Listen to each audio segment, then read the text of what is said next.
né, que ele não aceita a utilização em excesso de agrotóxico, então muitas vezes esse fruto não vai para esse segundo tanque com fungicida, né?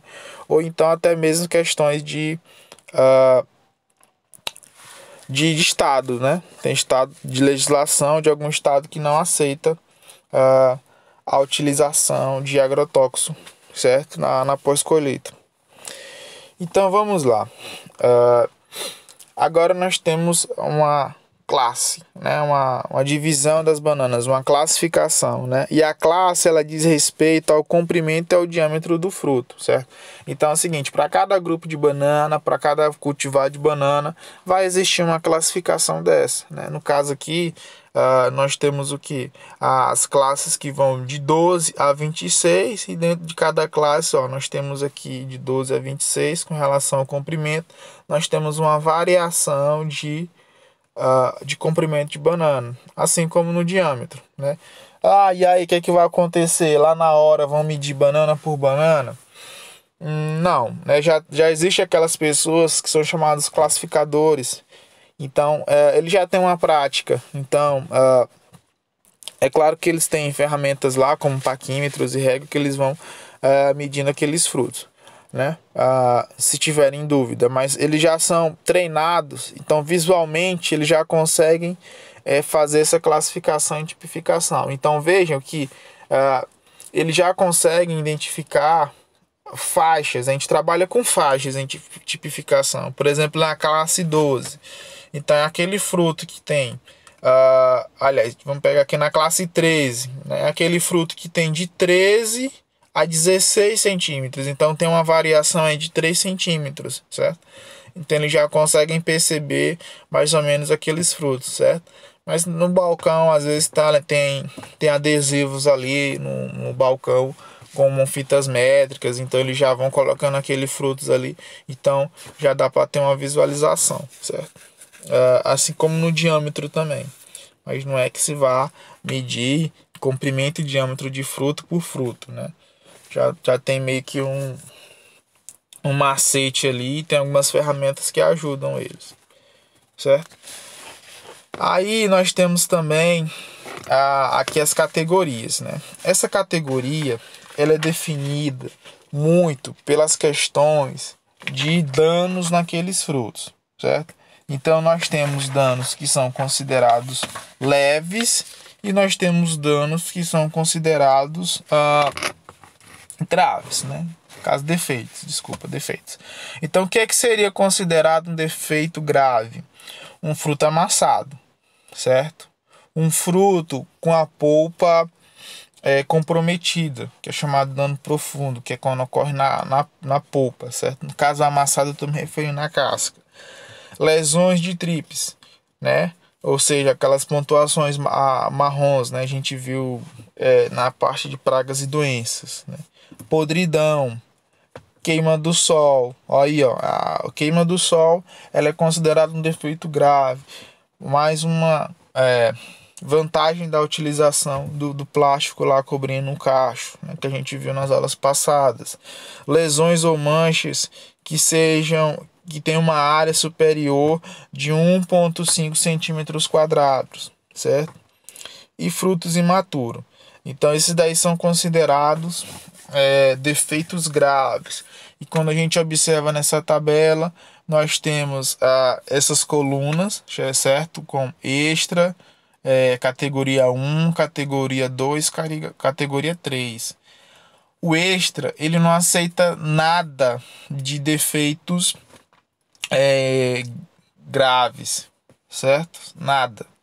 E também não aceita nada de defeitos leves, né? É um fruto aí de excelência. Mas vamos voltar aqui para os defeitos leves. O que seriam defeitos leves? Defeitos leves seriam lesões ou manchas, né? Assim como ocorre lá nos graves, só que nesse caso com uma área menor do que 1,5 centímetros quadrados, certo? Restos florestais, então são considerados defeitos leves, certo? Então, voltando aqui para a tabela, nós temos o extra, a categoria 1, categoria 2 e categoria 3. A categoria 3 é a que mais aceita defeitos. Então nós temos aí esses números são percentagens de defeitos, certo? Na caixa. Então, assim como ocorre no arroz, por exemplo, arroz tipo 1, tipo 2, que você tem aqueles grãos tipo 1, que aceita no máximo 5% de grãos quebrados ou com algum tipo de defeito, que praticamente você não consegue ver quando você pega um pacote de arroz tipo 1, certo? Nas frutas também tem essa classificação, essa tipificação, certo? Então as categorias ela levam em consideração a porcentagem de defeitos que aquele fruto tem, certo? E na classificação ela leva em consideração a faixa de comprimento e de diâmetro. Por exemplo, uma banana do tipo categoria 1, tipo A, certo? Vai estar lá na caixa. Categoria 1, tipo A. Então, esta banana, ela vai ter aí, ela pode ter 5% de danos graves, certo? E pode ter até 10% de danos leves. Desde que você somando as duas quantidades de danos leves e danos graves não ultrapasse 10%. Então quando eu vejo na caixa que a banana está escrito lá, categoria 1, então ela tem que ter no máximo 10% de danos.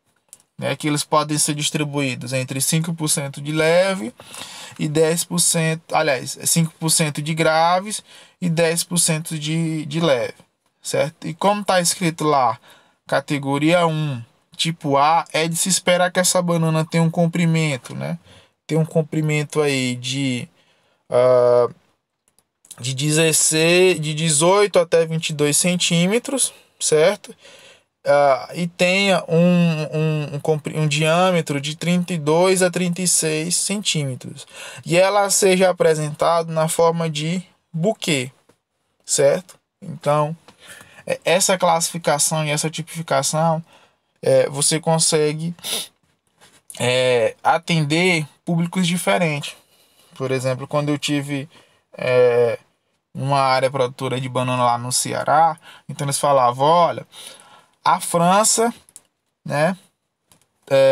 Um exemplo aqui, que eu não me lembro da exigência de cada mercado, né? Mas lá tinha o seguinte, ela era tipo exportação, né?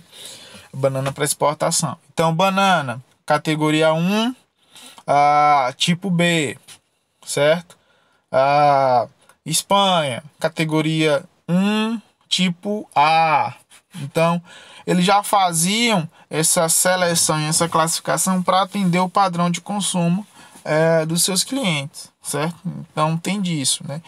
Infelizmente, como eu venho dizendo para vocês sempre, né? O que é que a gente tem aqui no nosso mercado, né? São produtos que estão fora do padrão, certo? Então, tem alguma banana que está com nível de defeito elevado, né? Visualmente, mas a polpa tá ok, nutricionalmente tá ok, então manda para o mercado interno, né? Para o mercado local, não digo nem mercado interno, porque o mercado local muitas vezes ainda é um terceiro nível abaixo, certo?